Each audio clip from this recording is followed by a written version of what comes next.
Salut, c'est Joe Brami. Alors, c'est toujours difficile. Il faut que je fasse une petite vidéo de présentation, pas pour dire que je vais être avec Jazzia au Passage des Artistes pour une petite interview. Voilà.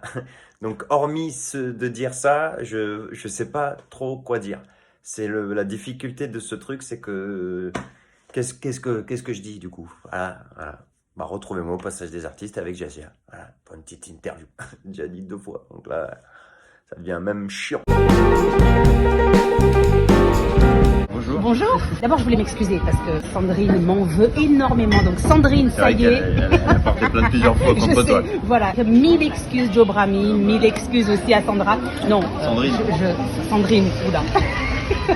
Vous aimez pas beaucoup toutes les deux. Là, ça va être mort pour moi.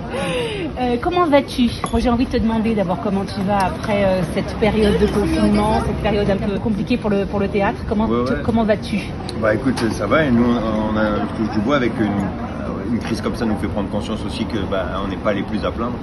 Donc c'est sûr que si on part en termes de travail, il y a eu une petite pause, là ça reprend et puis ça va reprendre aussi à la rentrée. Bien sûr. Il faut espérer que ça s'arrête.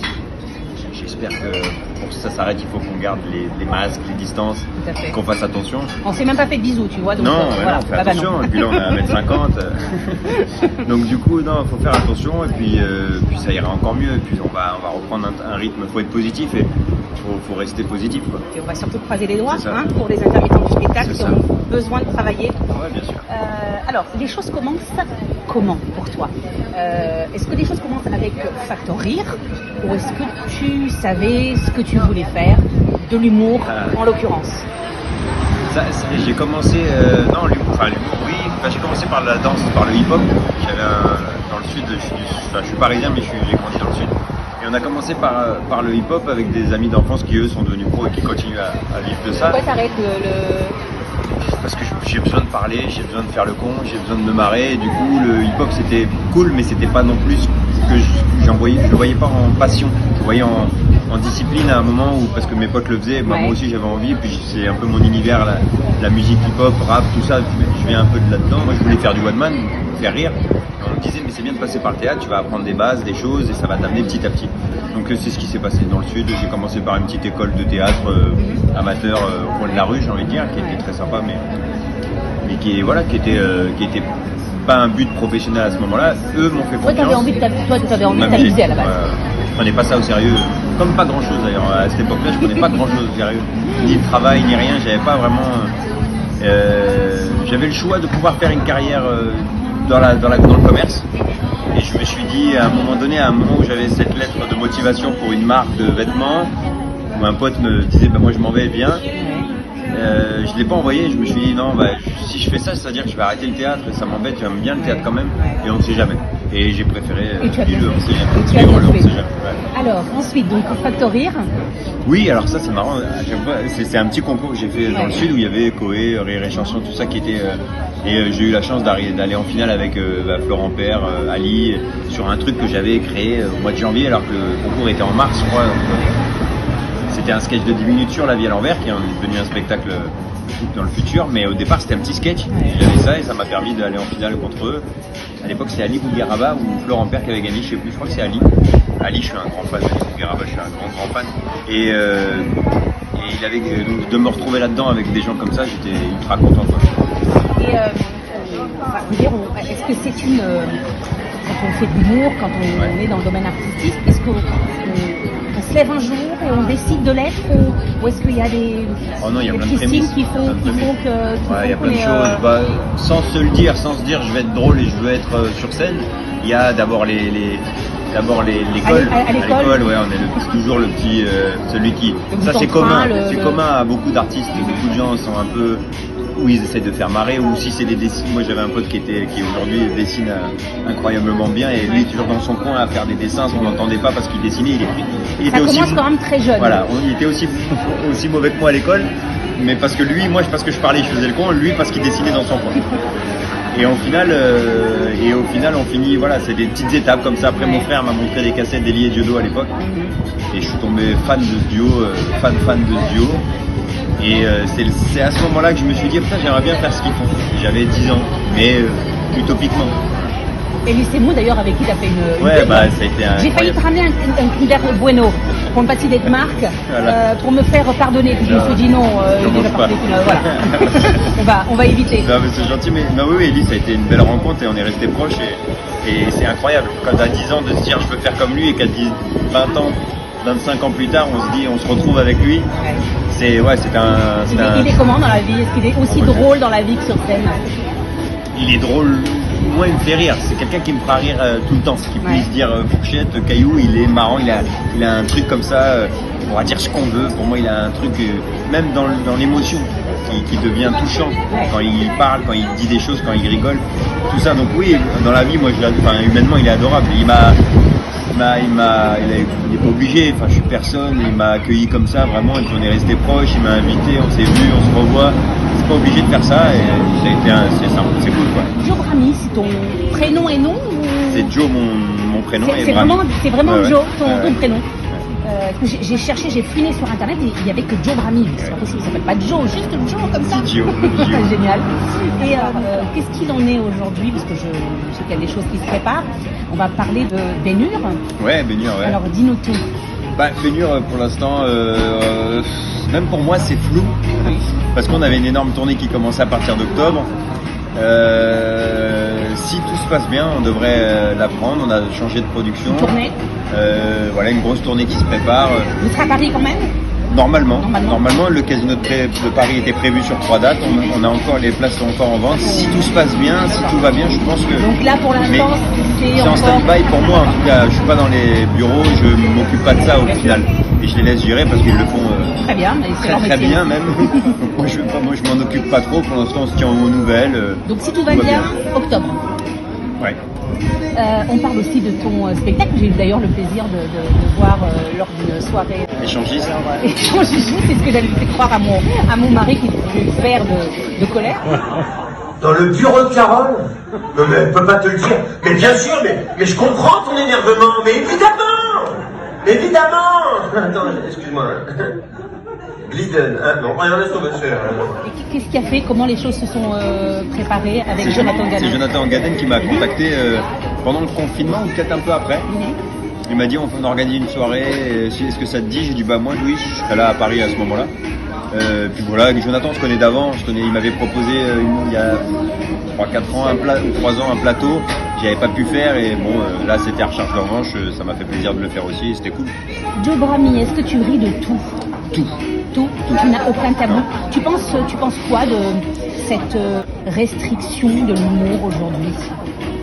Je comprends pas qu'on puisse interdire ou pas interdire, ça reste de l'humour. Quand ça prend une proportion politique, il y en a quelques-uns qui l'ont fait, je veux plus rentrer me mêler parce qu'en fait, moi, la politique, j'y connais pas non plus Ça sort du cadre de l'humour. Ça sort du cadre, voilà, mais il y a plein d'exemples de partout qui montrent qu'on nous... Mais en vrai, c'est souvent les minorités de tout part. Des minorités qui sont des haters, des minorités qui sont contre ce qui se passe sur le moment, des minorités sur les gens. Mais au final, si vous venez dans l'humour chez nous, où il y a tous les humoristes, où vous allez dans le public, qui sont dans les salles, la plupart des gens sont bienveillants. La plupart des gens ne sont pas choqués de tout ce qui se passe. Malheureusement aujourd'hui, et en même temps Internet ça a été génial parce qu'on a pu s'informer et découvrir plein de choses, mais en même temps ça a donné ce genre de choses, donc petites choses, ça râle et ça on n'aime pas et alors c'est compliqué.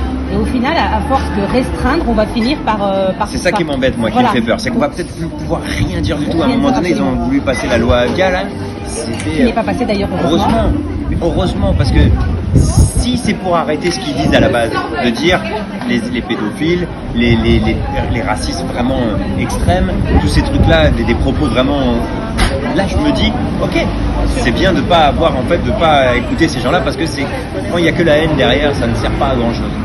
Et au final, sauf que cette loi pouvait aussi toucher n'importe qui avait un propos peut-être rigolo, mais que pour la personne en face, je le trouve pas rigolo et on l'enlève comme ça, sous peine d'avoir une amende. Et l'humour, tu le sais mieux que moi, d'abord c'est un métier, et ensuite c'est tellement subjectif, ce qui te fait rire ne me fait pas forcément rire. Exactement. Donc, dès l'instant, on sera jamais d'accord au final. Voilà. Et si on écoute une ou deux, trois personnes sur une masse de gens, forcément, on va vraiment Et je pense que tout le monde est assez d'accord avec ça. C'est pas moi, je n'invente pas.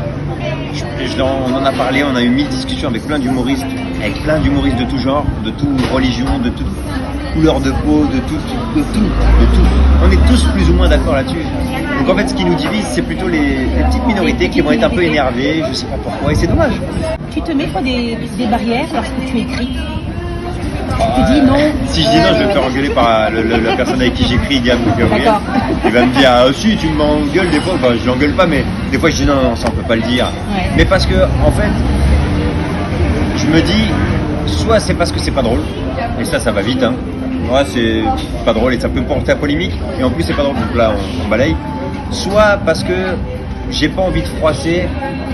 Faut que ça soit hyper intelligent quand on tape quelque chose, il faut que ça soit hyper intelligent, hyper fin, subtil pour se dire c'est drôle. Et s'il y a une réflexion qui va faire qu'au final c'est peut-être pas si drôle que ça, j'essaie de m'en passer. Mais par contre, si moi je trouve ça drôle, que mon auteur trouve ça drôle, que quand je le lis à des gens et qu'ils me disent c'est drôle et que on teste et tout ça, là je me pose plus de questions. Et si un jour ça vient à polémique et que j'ai toujours fait rire avec ça, tant pis. Je dirais moi en tout cas ça a toujours fait rire. Je comprends pas qu'aujourd'hui ça pose problème. On parle de ton spectacle? Ouais. Allez, dis-nous tout. Le nouveau, pour l'instant, on a quasi. Il paraît que tu as de super pouvoirs. Ah oui, dans le. Voilà. Ouais. C'est un claquement de doigts. Alors celui-là, oui, c'est le. Celui-là, il n'y a pas de polémique dans les propos. C'est juste c'est juste mon personnage qui rencontre une fille et qui, lui, le personnage a la chance d'avoir le pouvoir de claquer des doigts, de revenir 10 secondes en arrière. Et je m'en sers pour conclure très rapidement avec cette fille au lieu de. C'est vrai que ça aide. Ça aide. Tu peux dire tenter des choses, si ça marche pas, on revient et vice versa. Donc. Et ça c'est comment t'es venue l'idée? L'idée. Alors ça, déjà je suis un fan de super-héros, de DC Comics, tout ça, des Superman, surtout Superman. Et j'ai toujours aimé ça depuis petit. Et du coup, je me suis dit ça serait cool de trouver un sketch en rapport avec cet univers-là. Et je crois que c'est à l'époque j'étais avec Artus, l'humoriste, et c'est lui, je crois, on en parlait et qui m'a soumis un peu l'idée de ce truc-là, de dire ce serait pas mal que tu aies un super pouvoir, que tu puisses revenir dans le temps. Et j'ai trouvé son idée très très bien et j'ai dit tiens, je vais en faire un sketch. J'ai écrit ce sketch avec Patrick Champ. Ton spectacle? Ouais, le nouveau alors. L'ancien je l'ai arrêté et le nouveau c'est un stand-up. C'est marrant, excuse-moi de t'interrompre. C'est très marrant parce que j'ai l'impression qu'il y a des similitudes. La vie à l'envers. Tu prends toujours les choses à contresens et c'est assez rigolo. C'est une nature chez toi de ne pas faire les choses de manière linéaire, de sortir un peu de... Et je pense dès l'instant où je pense que dès le plus jeune âge, dès qu'on est un peu turbulent, on fait un peu le con, on essaye de faire marrer les profs, on essaye de faire marrer les élèves, on essaye de... Déjà on prend un chemin qui est différent.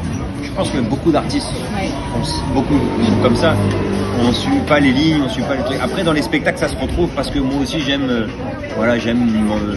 me trouver des sujets. Et puis s'il y a une petite originalité, La vie à l'envers, c'était avec mon metteur en scène de l'époque, on écrivait mon spectacle premier, je voulais parler de la vie. Et un jour on tombe sur des phrases de Woody Allen qui dit ce serait cool la vie à l'envers, machin, il avait écrit une dizaine de phrases là-dessus. Tu commences par la fin quoi. Exactement. Et on s'est servi de cette base pour en faire un spectacle drôle. Et en fait voilà, c'était cool quoi. Mais après dans le nouveau, le prochain, ce sera plus du stand-up avec un petit peu personnage de temps en temps comme le claquement de doigts. Mais c'est beaucoup mon histoire personnelle que je vais aussi amener avec les gens qui peuvent se retrouver aussi. Voilà, plein de petits sujets comme ça. Et qu'est-ce qui t'a inspiré d'ailleurs dans ton nouveau spectacle? Là j'ai pris ce que j'ai vécu. Vraiment, ce sont des choses. On va dire que ça va être autobiographique, ce qu'on va venir voir. Oui. Je parle de Parisien du Sud. Je suis né à Paris, j'ai grandi jusqu'à 12 ans en banlieue. Et je me retrouve dans le sud de la France, village.